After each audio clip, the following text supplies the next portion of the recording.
Boa tarde, pessoal. Boa tarde a Boa todos. tarde. Boa tarde, pessoal. Tudo bom? Tudo em ordem, senhores? Nada de trovoadas, chuvas ou frio por aí? Como é que está o Rio Grande do Sul hoje? Frio continua, né? Normal, nublado, um pouquinho de chuva. É de sempre nessa época do ano. Mas tá tranquilo.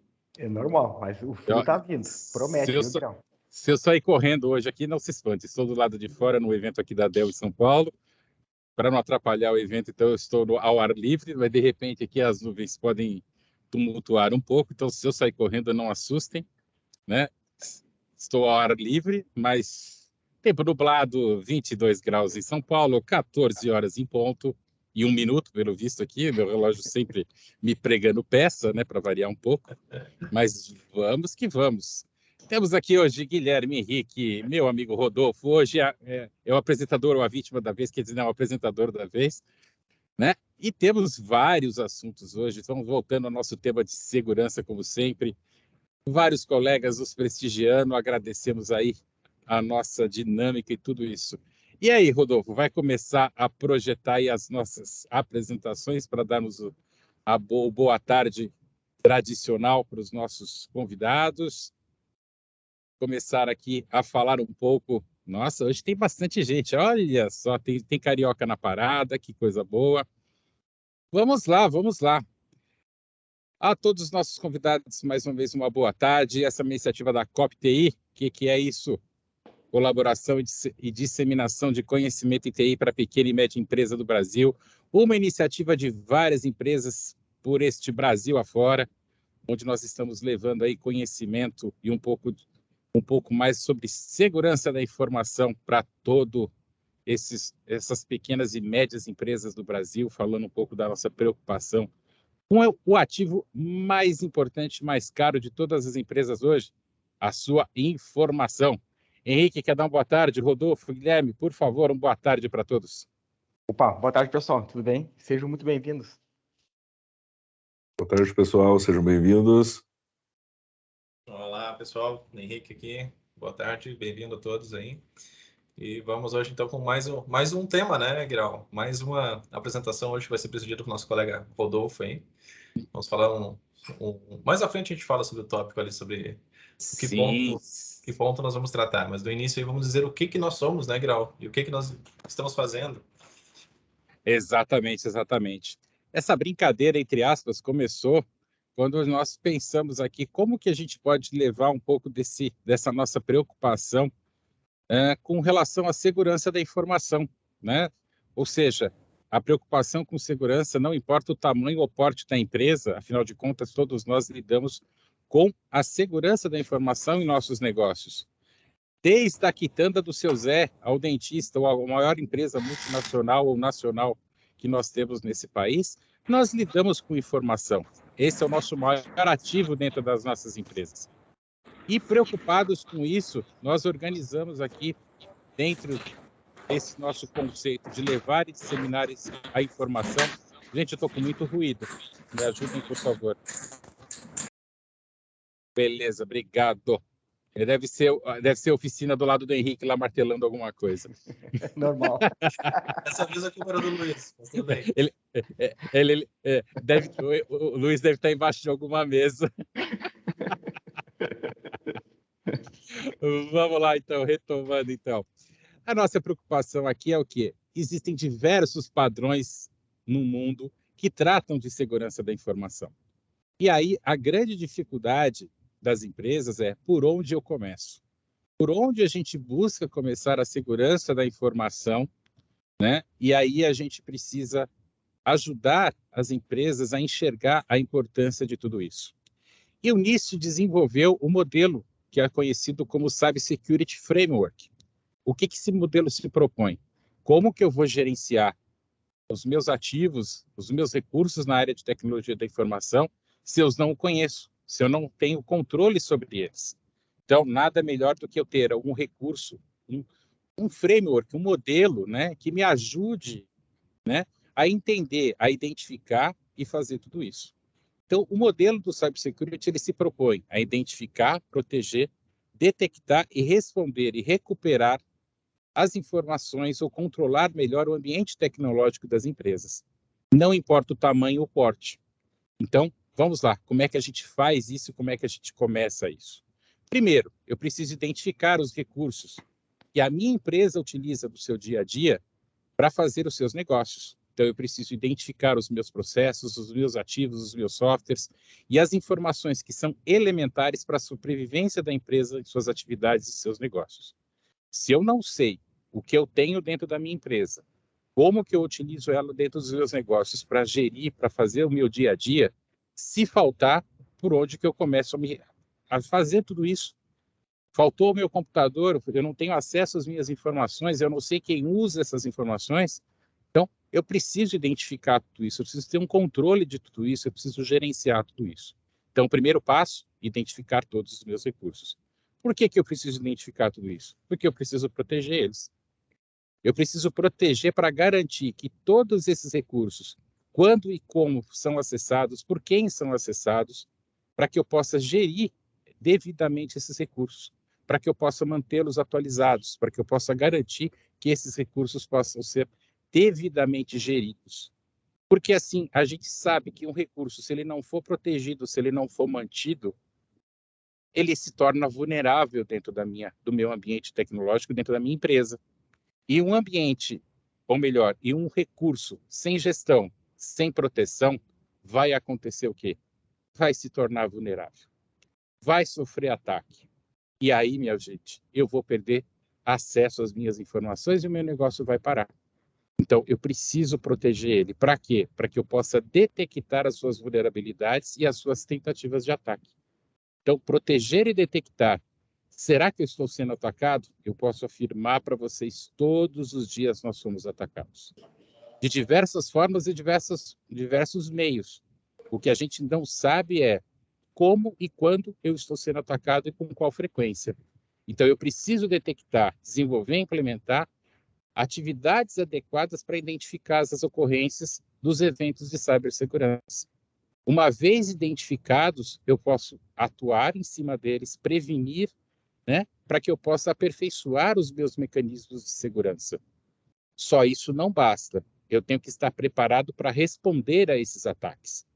Isso não significa só ter o software ou o processo mais adequado, mas eu preciso capacitar principalmente as pessoas.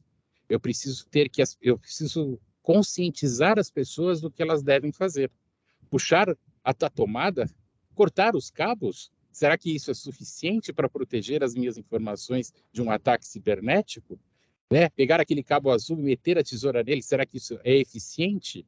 Acho que não, né, gente? Eu acho que eu preciso capacitar as pessoas, ajudá-las a entender do que ela deve fazer, qual é a orientação, ligar para a equipe de suporte, pegar uma orientação, né? Ou seja, como que eu me previno, como que eu respondo a um ataque cibernético. E a partir disso, com essa resposta, como que eu faço para recuperar esse ambiente o mais rápido possível? Então, eu tenho que desenvolver um plano de recuperação. Quanto menor o tempo de recuperação do meu ambiente, menor o prejuízo. Mas espera aí, gente, parar a empresa, ficar sem acesso aos dados dá prejuízo? Eu acho que dá, né? Porque, afinal de contas, já imaginou uma empresa, qualquer que seja o porte ou tamanho, uma distribuidora de águas que não consegue carregar um caminhão para fazer as suas entregas de água, qual será o tamanho do prejuízo dela por 1 hora, 2, 3, 5, uma semana? Qual o tamanho desse prejuízo? Então, a gente precisa entender que recuperar e ter um plano para a recuperação dos dados de qualquer empresa, de qualquer tamanho, é extremamente importante. E esse é o trabalho que todos nós aqui, profissionais de TI, estamos preocupados com os nossos clientes e com a comunidade de uma forma geral. E para isso a gente foi buscar recursos dentro de um método, de um processo que facilitasse isso para todos. Henrique, vamos lá para o próximo slide. Como é que a gente foi fazer? Como é que a gente pode ajudar nesse contexto? O NIST, junto com o Syscontrol, desenvolveram alguns controles. O que são esses controles? De acordo com o tipo de informação, com a maturidade, o tamanho das empresas, das informações que as empresas utilizam no seu dia a dia, eu vou ter pontos de controle. Então, são grupos de implementação. Se é uma empresa de pequeno porte, eu posso ter 56 pontos de controle, que vão desde aí de um inventário dos meus ativos, por exemplo, aos controles das informações, controles dos usuários que acessam as informações e etc. Se eu tenho já uma empresa mais encorpada, que eu já tenho aí uma estrutura de TI, eu já tenho recursos, eu tenho uma empresa que gerencia a minha TI, eu já posso ter mais 74 tipos de controle. Se eu mexo com informações sensíveis, eu preciso desses controles porque, eventualmente, alguém pode me cobrar, né, ao assinar um contrato, ao assinar alguma coisa, exigências aí legais ou aspectos de proteção da minha empresa. Se eu já tenho uma empresa de maior porte, que eu tenho uma estrutura de TI interna, eu já vou ter mais 23 controles. Então, no total, eu tenho aí 153 controles que podem ser feitos, que me ajudam a manter a minha higiene cibernética, ou melhor dizendo, o meu controle do meu ambiente através desses pontos principais de gerenciamento do meu ambiente tecnológico e da minha segurança cibernética. E esses controles estão agrupados em 18 grupos. Vamos lá, vamos ver um pouquinho desses 18 grupos aí. Do que são esses grupos? Pode passar, Henrique. Esses 18 grupos, a gente destacou hoje o 8º grupo, e aí entra meu amigo Rodolfo para falar do 8º grupo. E aí, meu amigo, a bola agora está com você, meu amigo. Opa, valeu, Guilherme, muito obrigado. Então tá. Como o Guilherme já fez a introdução antes ali, tá? O SysControl, tá? Ele é baseado, ele tem 18 controles ao todo, tá? Nas outras lives que a gente passou, tá? A gente fez uma live para cada um dos controles em cada semana, tá? E hoje a gente já está na 8ª live e eu vou tratar do controle número 8. Tá? Dentro de cada controle, eu tenho o que eles chamam de safeguards, são os itens que eu preciso controlar. Tá? E o controle 8, hoje, ele vai tratar de registros de auditorias, que é basicamente logs. Tá? Aqui eu tenho um apanhado geral dos 12 controles que eu tenho. Tá? E uma coisa que eu quero destacar desses controles, tá? Então, a gente não precisa aplicar os 12 controles. Então, a gente aplica conforme o porte. Tá? Então, que são os controles, eu tenho o controle 1, o grupo de controle 1, o 2 e o 3. Tá? E o nosso foco, né, dentro do nosso grupo hoje aqui, é disseminar o conhecimento de segurança para as pequenas empresas. Tá? E o controle 8, ele trata de 3 pontos, basicamente, hoje, para as pequenas empresas. Tá? E por quê? Né? Por que aplicar esse controle? Né? Porque hoje a gente faz a coleta de informações, tá? E essa coleta, baseado nessa coleta, que a gente vai detectar um possível ataque, né, ou anomalias que estão acontecendo dentro da minha rede. Tá? Então, basicamente, esse controle trata de coletar os registros dos ativos de redes que a gente implementou nos controles anteriores. Tá? Então, ele vai auxiliar na questão de detectar o ataque, né, e até mesmo de uma análise forense, ou seja, saber o que aconteceu dentro da minha rede. Né? Vamos lá, Guilherme.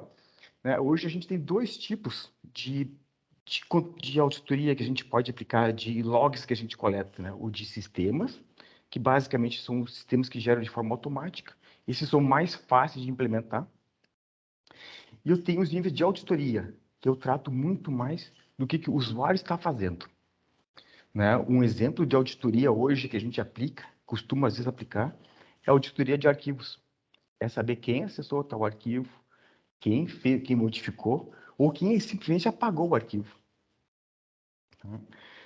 Então, o recado que eu quero dar do registro de auditorias é o seguinte: se a gente não tem registro de auditoria, eu estou basicamente no escuro.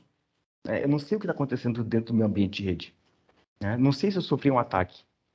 E se eu sofri, o que aconteceu? Qual foi a extensão dentro do ataque do meu ambiente de rede? Então, basicamente, é isso que trata hoje o controle 8 do SysControl. Vamos lá, vamos discutir um pouquinho isso, né, Rodolfo? Vamos ver aqui a extensão, o que a gente está chamando aqui de logs, né? Quando a gente fala de log, eu brinco que isso daqui é que nem, acho que todos nós já tivemos infância na vida, né? Quem não escutou a história do João e Maria deixando migalhas pela estrada, né? Acho que todos nós já escutamos isso na vida, né? Guiral, o que isso tem a ver com log? Tudo, né? Eles deixavam rastros, né? Então, nossos logs nada mais são do que os nossos rastros. Por onde a gente passa, por onde a gente deixou aí o nosso caminho, a gente vai deixando as nossas marcas. Então, ter registro, ter log de tudo que a gente faz dentro da área do ambiente tecnológico é importante para que a gente possa saber o que está acontecendo no nosso ambiente. Afinal de contas, hoje, mais do que saber o que acontece, existem exigências legais que nós somos obrigados a cumprir, né? Sim, Quando a sim, gente sim. fala de exigências legais, vamos falar só de umazinha só para começar, vai? Existe um negócio chamado Marco Civil da Internet. Eu tenho uma padaria. Aí eu falei assim, eu quero agradar o meu cliente. Aí o que eu vou fazer? Eu vou disponibilizar internet gratuita para os meus clientes no meu restaurante, no meu escritório, no meu consultório. E aí, Rodolfo, o que acontece se eu disponibilizar a internet para o meu cliente e acontecer um crime dentro do meu escritório? Quem Ah, vai ser responsável por isso? com certeza. Vai ser escritório. Isso é fato, né? Hoje o Marco Civil, né? Guiral, me ajuda, não sei se é 6 meses ou 1 ano que os provedores de internet têm que guardar os registros de acesso. Na realidade, ele vai ter que guardar isso por mais de 1 ano Mais de um ou ano. até 5 anos, dependendo da forma ou do tipo de atividade que você está fazendo, né? Então, se a gente oferece o recurso, ou seja, oferece o serviço ou a disponibilidade da internet para alguém dentro das nossas instalações, nós somos responsáveis por armazenar quem acessa. Então, ter um portal, ter um registro é extremamente importante, porque eu sou responsável. A partir do momento que eu ofereci o serviço ou disponibilizei o acesso, eu sou responsável por guardar e armazenar a informação de quem usou a minha internet. Então, se tiver um crime a partir do meu ambiente, eu tenho que ser responsável. Se eu for acionado judicialmente, eu tenho que responder por isso. Eu tenho que comprovar quem estava utilizando a internet naquele momento. E se eu não tiver, o que vai acontecer? Você é responsável. A sua internet foi utilizada. Então, a maioria das pessoas não tem essa consciência, não tem essa informação e não se atenta para isso. E aí coloca aquela senha 1, 2, 3, 4, 5, 6, né? Ou coloca aquela, ou seja assim, qual é a senha da sua internet? É bem-vindo, manda bala, pode usar à vontade. Não é bem assim. Não é bem Então, assim. né? Isso é Eu tenho verdade. que ter os termos de consentimento de uso, eu tenho que ter registro do que a pessoa está utilizando. Então, prover recursos, prover acesso à internet requer cuidado, requer que a gente faça com consciência e que eu tenha responsabilidade. Eu posso usar um portal fazendo autenticação básica por um Facebook, por exemplo, mas eu tenho que ter registro de quem está utilizando, né? As maiorias dos equipamentos profissionais, né? Vamos falar isso, não é aquele roteador doméstico, né? Que a gente compra, né? Ou aquele roteador que vem com a própria operadora, né? Aquele roteador maravilhoso que a potência dele não vai além de 2 metros, né? Aquela coisa linda, né? Que eu posso estar disponibilizando internet para todo mundo. Por quê? Porque ele não vai me dar esse recurso. Ele não vai controlar isso, ele não vai me oferecer esse tipo de recurso para que eu possa oferecer dessa forma. Então, eu tenho que me preocupar com isso, né? E eu preciso guardar as informações de quem está acessando, eu preciso ter confidencialidade de quem está acessando as informações dentro da minha empresa. E aí vai do que? Quem acessou, por exemplo, eu tenho um escritório de contabilidade. O escritório de contabilidade recolhe informações por exemplo, pessoais, nome, telefone, RG, CPF, eventualmente documentos aí confidenciais e sigilosos, sensíveis, né? Por exemplo, informações de saúde dos funcionários, né? Das diversas empresas. E aí eu vou receber essas informações e vou guardar onde? Na pasta do cliente? Ok. Quem tem acesso a essa pasta? E se uma informação dessa vazar, o que eu faço? Como é que eu comprovo que eu tomei cuidado e quem acessou essas informações? Eu vou receber isso por onde? Pelo WhatsApp do funcionário? Então, eu preciso tomar cuidado por onde eu recebo as informações para que eu tenha rastreabilidade por onde essas informações estão vindo. Então, É, não. Pode falar, Rodolfo. É importante, sabe, Guilherme? Então, e hoje, tá, cada vez hoje, quando se usa nuvem, tá, a gente também não está livre disso. E pelo contrário, né? Então, até um recado, depois eu quero dar depois da live ali, né? Depois que acabar a live, eu recomendo, deem uma olhada nos logs de acesso para quem utiliza a nuvem. Eu garanto que vão ficar surpresos, viu, Guilherme? Opa, Eu com garanto. certeza, meu amigo, com certeza. A gente é atacado todos os dias. Todo Todos os dia dias. tem um chinesinho tentando chegar lá com meu login e senha lá na Microsoft. Todos os dias tem um chinesinho tentando, às vezes um turco, né? Dá para a gente ver da onde que a gente está sendo atacado todo dia. Tem brasileiro também, os ataques são variados, né? Eles são São variados. terceirizados. Isso mesmo, né? E uma coisa importante, sabe, Grau? Então, o ano passado, eu investiguei alguns, alguns casos de ataques bem-sucedidos, tá? E a gente começa a rastrear os logs, né? Então, aí a gente começa de trás para frente, né? Então, vai indo até achar o início do log. E é impressionante a quantidade de tentativas de acesso que se tem em contas, em contas de e-mail, em contas de Google Drive, de OneDrive. É impressionante quando a gente começa a analisar os logs. Né? Né? E descobre, às vezes, que tem gente da Lituânia fazendo acesso numa caixa de e-mail, por exemplo. E assim, o que a gente pode trazer para o pessoal é o seguinte: quanto custa proteger tudo isso? Nada. Muitas vezes esses recursos todos de proteção, né, eles já estão habilitados, eles já estão disponíveis nas ferramentas que a gente contrata, nos serviços que a gente contrata. O que precisa estar claro é as regras de negócio e as regras precisam ser criadas e precisam ser estabelecidas. Sim. Não somos nós, técnicos, que estabelecemos as regras de negócio. Nós aplicamos as regras de negócio. Não somos nós que vamos fazer uma auditoria de log, né? A TI não pode ser a raposa tomando conta do galinheiro, Galinheiro. Verdade. né? A TI, ela é responsável por desenvolver, habilitar os recursos, disponibilizar os recursos, manter os recursos funcionais, né? Disponibilizar os registros de log, permitir os acessos, tá ok? E garantir que tudo esteja funcionando adequadamente.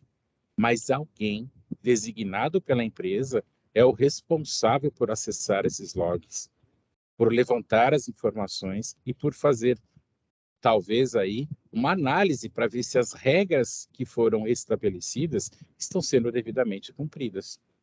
Então, não adianta solicitar para a TI que faça o processo, muitas vezes, de investigação e de análise desses registros. Ela vai disparar os alarmes, isso sim. Ela vai configurar e falar assim, olha, teve uma tentativa aqui de burlar uma regra. Uma regra simples, por exemplo, um documento que possa sair da empresa com um número de CPF.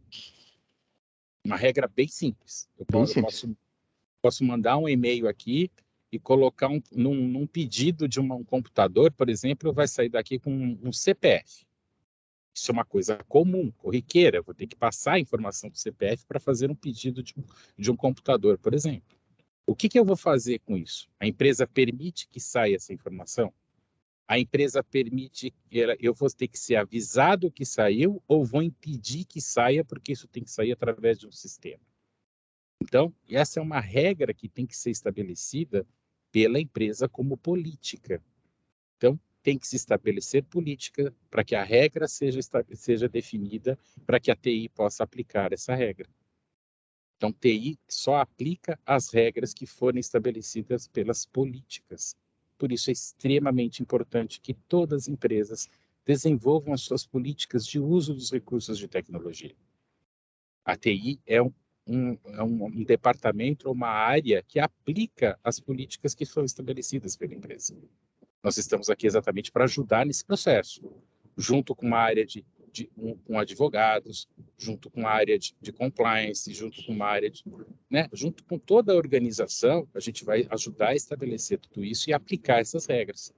Mas a gente não pode aplicar e também tomar conta, saber se isso se está sendo executado da melhor forma, ou se houve algum desvio de regra por algum funcionário. TI não vai aplicar, né, nenhuma punição, não é responsabilidade de TI fazer isso. Isso é uma obrigação de uma área de recursos humanos ou de uma área de auditoria. Então, a gente tem que ter muita consciência na hora de desenvolver a aplicação das políticas dentro das empresas, né? Então, a nossa responsabilidade é gerir, aplicar, para que alguém faça análise e aplicação disso. Vamos colocar o pessoal agora nas nossas discussões. Quem vai te ajudar? Henrique, Guilherme, coloque o povo para dentro, por favor. Coloque o pessoal aqui para colaborar conosco e irmos para o nosso encerramento das nossas discussões de hoje. Viu, pessoal? Quem quiser fazer alguma pergunta, a gente abre o microfone, sem problema nenhum, hein? Tá liberado já. Acabei de liberar o microfone e câmera aí do pessoal. Ah, beleza. Tá bem. O pessoal se esconde, né, Henrique, de vez em quando, né? Ah, mas a gente tira o pessoal de trás da moita aqui, não tenha dúvida disso. Eu vou comentar uma questão do registro de logs, cara, que é interessante. Quando eu fui visitar um cliente não faz muito tempo, até internamente eu já comentei sobre esse cliente uma outra vez, sem citar nomes, óbvio, né? Mas eles tinham um firewall que não era um firewall dentro da empresa. E aí, quando eu fui verificar, ele estava com um acesso remoto liberado via RDS. Lembram, né? Tradicional, aquele acesso à área de trabalho remota. E a única coisa que eles tinham feito, até era uma boa prática, anos atrás, era tu apontar para uma porta diferente, não a tradicional 3389. E aí, mas igual, bloqueei aquilo lá e fui no registro do Windows para verificar as tentativas de logon. Em 3 dias, tinha mais de 2.000 tentativas de conexão. Não, Em apenas 3 dias. Então, Mas isso é pouco, cara. Isso é Isso é pouco. pouco. Bom, Eu já vi logo com 32 então, mil tentativas. Mas vamos pensar, eu já peguei casos maiores. Tipo, anos atrás ali, tinha mais de 6.000 tentativas em menos de 6 horas. Foi da meia-noite às 6 da manhã, um período. Então é bem, bem crítico isso. Tipo, a cada 2 segundos tem uma nova tentativa. Então, e se você não tem um controle, isso eu apliquei uma regrinha há um tempo atrás, quando eu adotei uma das ferramentas de RMM bem básica. Após X tentativas de logon com falha, ele bloqueia o acesso. E eu recebo a notificação, olha, deu tentativa de erro lá. Então, são gatilhos que tu pode fazer, ou e-mails que tu pode receber, para saber se tu está tendo algum ataque, né? São medidas que tu pode ir tomando, ou formas que tu vai poder ir monitorando. Mas isso é bem comum, isso não faz muito tempo, eu lembrei de comentar aí com os colegas. Sabe, o Henrique, uma outra coisa do ano passado, quando eu tive que investigar alguns ataques, né? Uma coisa assim que me chama atenção, tá? E eu sempre procuro recomendar desde aquele momento o seguinte: quando for utilizar uma ferramenta, vamos utilizar uma ferramenta que te mostre o que está acontecendo. Né? Vamos ver sistema de e-mail hoje. Toda empresa tem sistema de e-mail, mas nem todo sistema de e-mail tem um log dizendo quem está acessando o quê. Né? Então, nessas tentativas de ataque que eu peguei, eu fui ver, cara, era ataque da Lituânia. Se eu não tivesse uma ferramenta logando esse tipo de informação, cara, eu estaria no escuro, nem saberia o que tinha acontecido. Hoje não adianta mais a gente falar que e-mail é uma ferramenta, usar uma ferramenta gratuita de e-mail, né? O e-mail hoje é uma ferramenta de negócio e ela tem que ser uma ferramenta que você seja confiável, que tenha registro e rastreabilidade. Leandro, meu amigo, palavra sua. Abra seu microfone, meu amigo. Eu acho. Henrique, dá uma força para ele. Abre o microfone dele, por favor. Eu não posso liberar o microfone daqui, tá permitido. É só ativar aí. Depende dele agora. Ou pode usar o chat, se preferir, ali também, Leandro.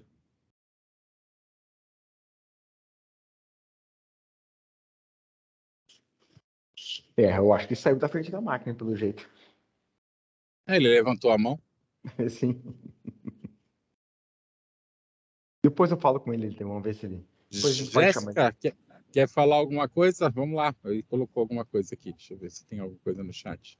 Oi, me ouvem? Assim, Oi, Leandro, desculpe. É que a minha máquina travou, aí eu não Você tá consigo. olhando como é que tá. Ó, acho que tem um cara bom de suporte aí. Pode ajudar. Na verdade, eu só queria fazer um comentário que me chamou a atenção, que vocês falaram das tentativas de log, né, de acesso, de ataques, assim. A gente, de vez em quando, a gente se depara com isso aqui na empresa, e até, às vezes, eu peço ajuda para o Rodolfo, né, Rodolfo? Aconteceu isso lá um software que a gente trabalha parceiro, que é a Cigan. A gente teve uma desconfiança ali de ataques, então isso, quando a gente começa a estudar e aprender um pouco mais, a gente fica mais apavorado ainda, né, de quanto nossos dados estão à mercê de invasores e tal, né, então, que a gente não, o usuário comum, né, como eu, assim, não se dá conta no dia a dia. A gente não tem que ficar desesperado, a gente tem que ter consciência e tomar o próximo passo, que é proteger, que é manter o parque atualizado, que é tomar as atitudes necessárias para que a gente se proteja. Então, o primeiro passo é ter o que você fez, é olhar para que você tenha consciência, e o segundo passo é o que eu vou fazer para me proteger. Né? Então, é isso que a gente espera provocar com tudo isso. Né? Que as pessoas comecem a ter cada vez mais consciência dos riscos que a gente corre no nosso dia a dia. Essa é a provocação que a gente tem que fazer o tempo todo. É isso mesmo, né, Leandro? E a gente quer desmistificar aquela questão, cara, sou uma empresa pequena, não sou alvo, né? Cara, isso já caiu por terra já. Né? Então, hoje em dia, não tem porte, tá? Desde pessoa física pode ser um alvo, tá? Eu tive um caso, uma pessoa física, né, que teve a máquina criptografada quando estava fazendo o TCC dele, de final de curso. Cara, é uma pessoa. Pronto. Cara, é trabalho talvez de um ano. Não é só o TCC, a sua vida está lá dentro, né? As fotos da tua família, as fotos de um filho, a foto da sua vida. Ou seja, todos nós temos vida, né? Ou seja, a gente tem aí todo o nosso histórico, todo o nosso desenvolvimento pessoal e profissional está hoje armazenado no meio digital. Então, nós somos seres humanos e digitais, né? Não dá mais para separar essas duas coisas. Portanto, a gente precisa tomar conta dos nossos dados pessoais e profissionais e das empresas onde nós trabalhamos. Se a gente não tem essa consciência, a gente nunca vai conseguir tomar conta nem dos nossos dados, nem dos dados das empresas onde nós trabalhamos. Esse é o nosso grande desafio e esse é o trabalho que nós aqui da Coptei estamos tentando fazer. Rodolfo, palavras finais suas. Quem mais que eu gostaria de estar dando a sua palavra, seu testemunho aqui, para que a gente possa encerrar aqui o nosso papo de hoje? Eu queria instigar um pouco a Camila também, ela tá de canto ali, só escutando, né? Até eu gostaria de tirar algumas dúvidas com ela sempre também ali, né? Mas, olhando, mais uma pergunta, Leandro. Acho que foi só a mão ali, ficou levantada ainda de repente. Vamos lá então. O recado que eu quero dar, né? Os logs são importantes, né, e às vezes é a única forma da gente detectar algo de estranho dentro da rede. O registro é a única forma. Então, sem logs é como se a gente estivesse no escuro, exatamente no escuro dentro do ambiente. Não sabe o que está acontecendo, não sabe o que está passando. Às vezes, sem um registro, tu pode ter uma pessoa dentro da tua rede anos só coletando informação e tu não sabe. Né? Então, o registro é importante. Tá? Então, esse é o recado que eu quero dar. E ele tem que ser olhado. Não adianta ter e não olhar. Perfeito, perfeito. Rodolfo, faça o encerramento da nossa live de hoje, por favor. Então tá. Quero deixar um grande abraço para todos, pessoal. Que também quero agradecer ao Guiral, Henrique, Guilherme e o Luiz. O Luiz ficou quieto hoje, né, cara? Normalmente ele fala um pouco, né? Ele deve estar embaixo da mesa hoje. Tá no trânsito. Tá no trânsito, tá? Mas, e também eu faço convite para semana que vem, né, Guirão? Né? Com certeza. Então a gente vai reservando a data aí, que em breve teremos o nosso workshop. Isso, então a gente vai ter mais 9 controles, não mais. São mais quantos? Mais 10 controles. Mais 10 controles, estamos chegando quase no meio já. Exatamente. Tá? Então, toda terça, às 14 horas em ponto, né? No Guiral, às vezes, é 14h01, 14h02, né, Guirão? É o problema de delay. Tá? Mas a gente... Fuso horário. Então a gente deixa o convite, né? Vamos conhecer os demais controles nas próximas semanas, tá? Mais uma vez eu agradeço a todos. Uma boa tarde, uma boa semana a todos. Tome aquele cafezinho, o seu chimarrão, ou traga ele para tomar conosco na próxima terça-feira a partir das 14 horas. Uma boa tarde, uma boa semana a todos. Um abraço, pessoal. Um abraço. Até mais. Tchau, pessoal. Tamo junto, até mais.